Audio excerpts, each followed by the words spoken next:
Asia Wilson. Before that, Candace Parker in LA, and then even in Caitlin ain't no disrespect to Candace Parker, Asia Wilson, but they ain't no damn Michael Jordan. They ain't no damn Tom Brady. They ain't no damn LeBron. What the hell? We're talking about a generational player.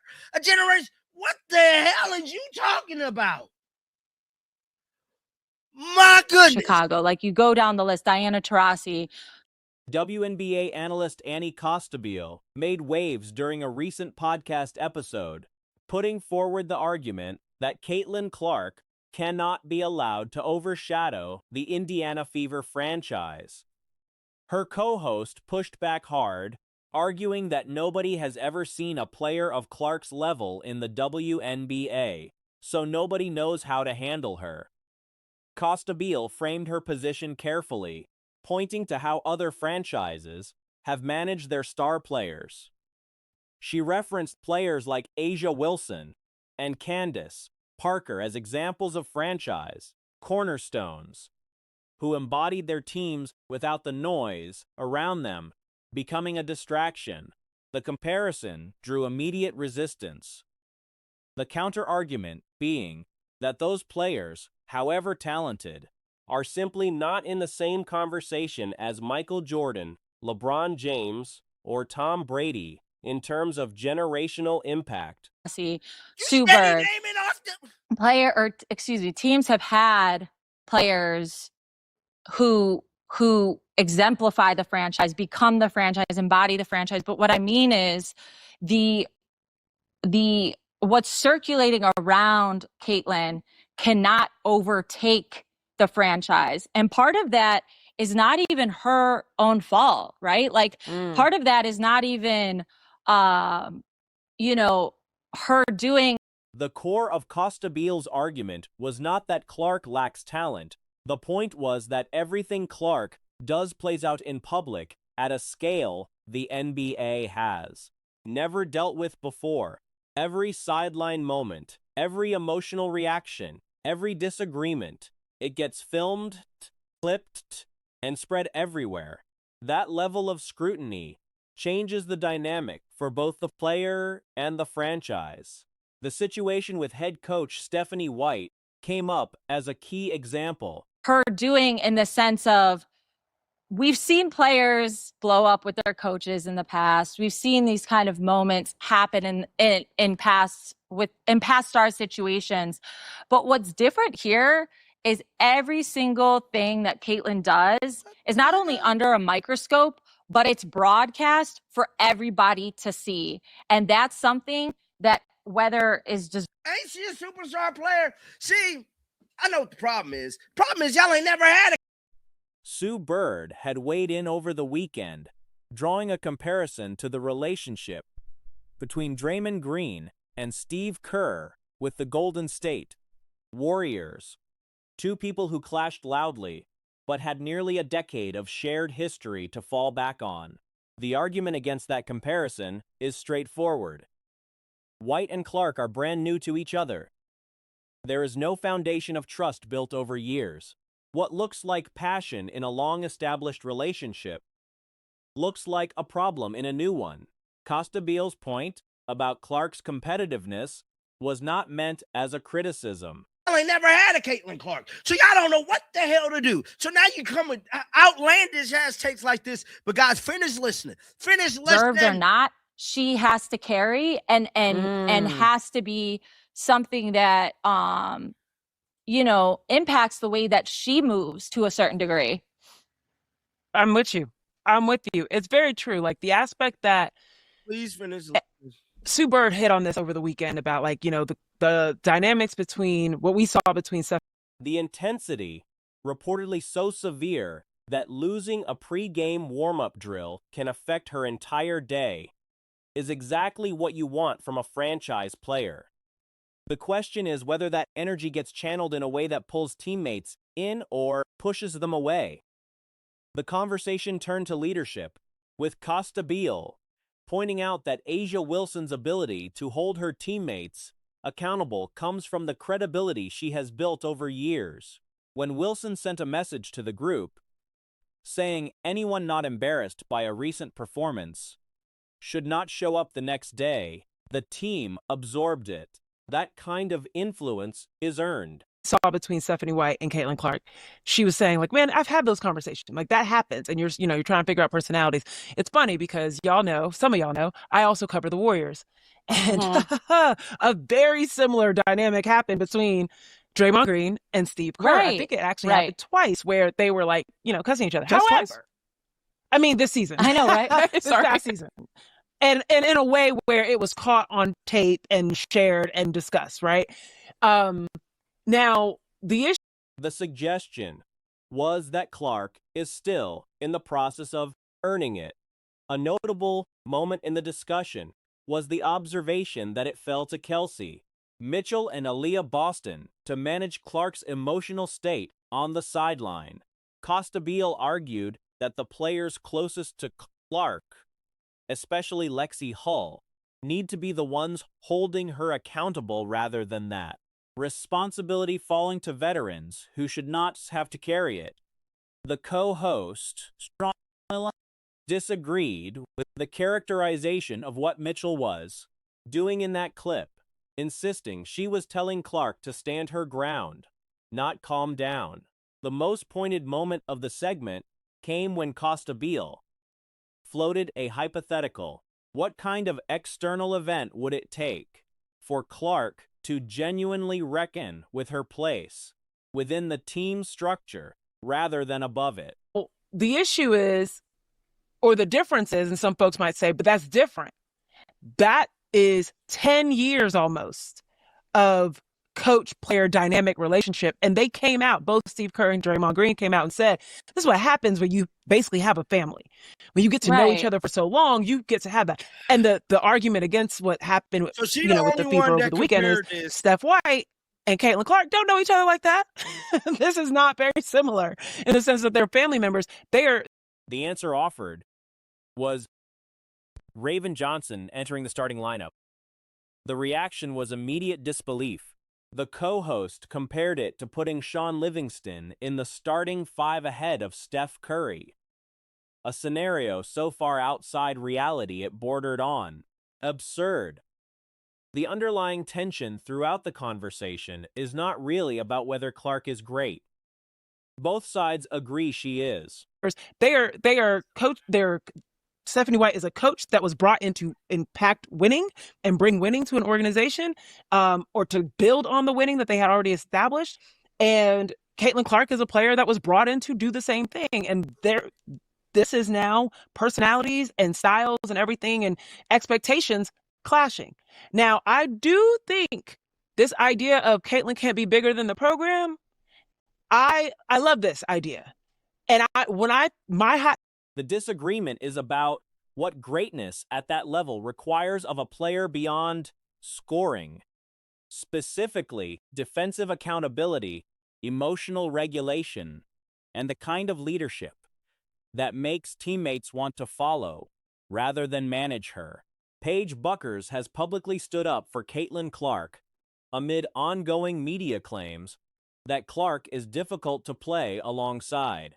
In a sport where many players have visibly distanced themselves from the Indiana Fever star, whether out of jealousy, rivalry, or something harder to name, Buchers chose a different path.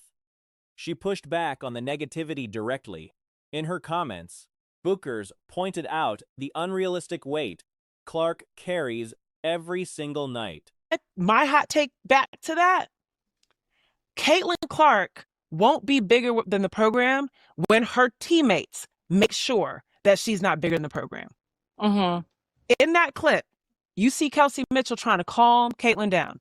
We have heard multiple stories in a quote-unquote. No, that is not what happened. We heard Kelsey Mitchell pointing over there, told Caitlin Clark, go stand over there. Quit lying. I ain't finna let you come on here and lie. She told Caitlin Clark, go stand. The pressure placed on Clark to deliver flawless performances is something no player should have to face. If Clark has even a slightly off shooting night, the scrutiny that follows is disproportionate and unfair. Buchers acknowledged that Clark likely has strong people around her and a solid ability to block out. Never seen this person. I guess they got a WNBA show of some kind, because of course you do. And making some claims about Caitlin Clark that seem to be an out-and-out lie. Just like, hey, I'm going to come on this show, just say whatever the hell I want to, whether it's fact or not. And of course, no real media members, actual media members, are going to check this person over this. Of course not. Before we get to that, because, woo, the fans are dragging this person. No current or former teammate has ever gone on record with anything close to that characterization. No coach, no front office figure, no player who has shared a locker room with Clark has surfaced with a statement supporting it. The receipts, as many observers put it, simply do not exist. A separate media figure with apparent access to the Indiana Fever organization offered what seemed like a more grounded take. He noted that after Clark returned from a back injury and delivered a fired-up performance, including a technical foul and a flagrant foul, Coach Stephanie White was actually asked about how she manages Clark's intensity. This, of course not. Before we get to that, because, woo, the fans are dragging this person straight to hell, and they should, frankly. I mean, they should. I mean, you deserve what you're getting right now, because you seem to have just lied. Before we get there, let's start with Paige Bueckers. Paige Bueckers has actually came out here and is defending Caitlin Clark. Now, I got to give Paige Bueckers some credit, because, frankly, you just don't see, I mean, there's... White's response was measured and clear. The competitive fire Clark plays with is something she has no interest in coaching out of her. The analogy drawn was to Kobe Bryant and Michael Jordan, players whose edge everyone around them uncomfortable at times, but whose drive was ultimately the engine of everything. The same commentator noted that the double standard around emotional displays in sports is, but real and worth naming. In the NFL, a helmet getting slammed on the sideline gets written off as passion. In the WNBA, the same intensity on Clark gets framed as a character flaw. I got to give Paige Bueckers some credit, because, frankly, you just don't see, I mean, there's so many of these players that, yes, in 2026, in her third season, make no mistake, most of this league cannot stand Caitlin Clark. We've seen that play out. We've seen it play out. Jealousy, pettiness, hatred, whatever you want to call it.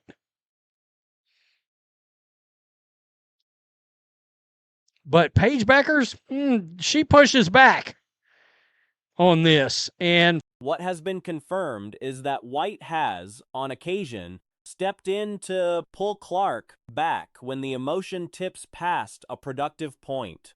When cameras catch that moment, a coach reeling a player in during a tense game, it can easily get inflated into a narrative about conflict, rift, or dysfunction. That framing, several observers argued, is lazy and dishonest. The broader frustration expressed across fan communities was that claims of this nature get put into circulation with zero sourcing, and the media ecosystem rarely holds the person making the claim accountable. If there is genuine testimony from a teammate, a coach, or a front office source saying Clark is difficult, that information deserves to be put on the table openly. But Paige Bueckers, she pushes back on this. And for one, I got to give her props for it. It is what it is. Let's listen.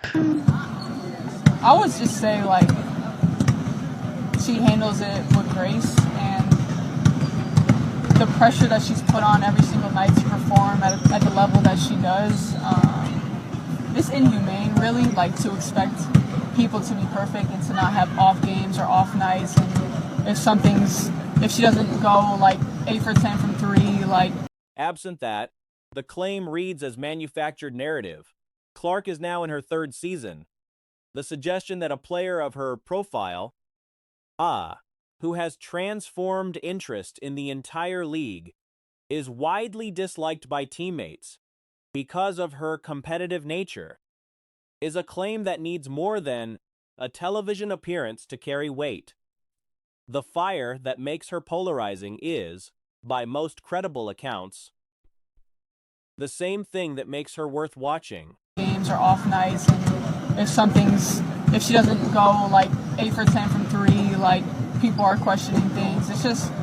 It's unfair to have to deal with that, but I'm sure she has like a great team around her and great people to help her, and I know she's a great person at dealing with it, and just tuning out the noise and just continue to be there for herself and for her team. But I mean, the expectations, and it's tough when you listen to it, so I'm sure she has a great way of tuning up.